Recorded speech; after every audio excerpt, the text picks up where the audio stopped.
Hola, vamos a trabajar una pregunta relacionada con el área de investigación cuantitativa. Paso a leerla.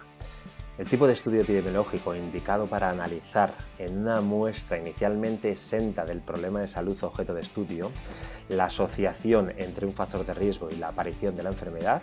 Dos puntos. La pregunta ¿cuál es? 1. Es un estudio de prevalencia de la enfermedad. 2. Es un estudio de casos y controles. 3. Es un estudio de cohortes. 4. Cualquiera de los anteriores estudios sería indicado para este análisis.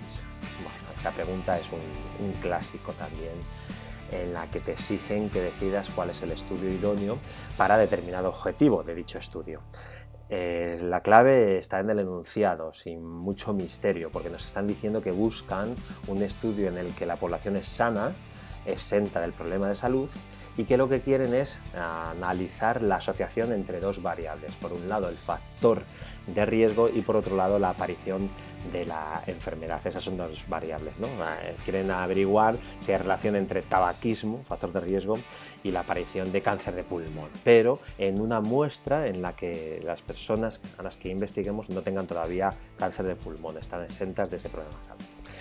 Es muy sencillo. Cuando veáis cualquier enunciado en el que nos exigen que decidamos cuál es el estudio de investigación correcto que hay que desarrollar, primeramente nos hacemos una única pregunta, que es ¿cuál es la finalidad del estudio? Esto me divide los estudios, todos los estudios que pueden existir y que nos pueden plantear en las opciones, en dos tipos: estudios descriptivos y estudios analíticos. La pregunta es ¿cuál es la finalidad del estudio? Mi finalidad es observar lo que sucede en mi población, y una vez que lo he observado simplemente lo describo con una tabulación, en representación de gráficas, en tablas. Entonces estoy en un estudio descriptivo. Si mi finalidad es analizar una relación causal, es decir, asociar dos variables, por un lado el factor de riesgo y por otro lado la enfermedad, y por tanto asociar esa relación de causa a efecto, entonces es un estudio analítico. En este caso, estamos en la segunda opción, queremos trabajar ese análisis de asociación causal, por lo tanto, descartamos cualquier tipo de estudio descriptivo que nos hayan puesto entre las opciones. En este caso, tenemos que eliminar la opción 1, que es un estudio de prevalencia, y ese es un clásico diseño de estudio descriptivo.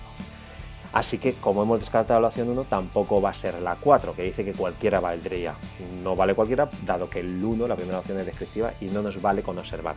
Tenemos que hacer investigación de relaciones, manipulando a la población, decidiendo manipularla o no manipulándola, pero sí trabajando con una muestra específica que no puede tener la enfermedad y que vamos a observar el desencadenante, si aparece o no la enfermedad al estar expuesto al factor de riesgo. Bueno, cuando nos están indicando este dato clave en el que partimos de la muestra con factor de exposición, que puede ser en este caso un factor de riesgo, pero sin enfermedad, nos están dando la clave para definir si el estudio analítico que necesito es un estudio de cohortes o de casos controles, es decir, para decidir entre la opción 2 y la opción 3. En el caso de los estudios de cohortes, esa investigación comienza con un grupo exento de enfermedad. Es una investigación en la que la muestra tienen el factor de riesgo, están expuestos a un factor, pero aún no tienen la enfermedad. Y va a ser un estudio prospectivo en el que observemos longitudinalmente si se desarrolla una enfermedad en los sujetos que están expuestos. En el caso de los estudios de casos controles, partimos a la inversa, de una muestra ya con la enfermedad, con el problema de salud, y observamos de forma retrospectiva hacia el pasado si ha aparecido o no algún factor de exposición previo, anterior, que haya desencadenado esa enfermedad que están sufriendo en el presente. Bueno, pues esta diferencia de estos dos tipos de estudios analíticos es la que me permite dar como respuesta correcta la opción número 3.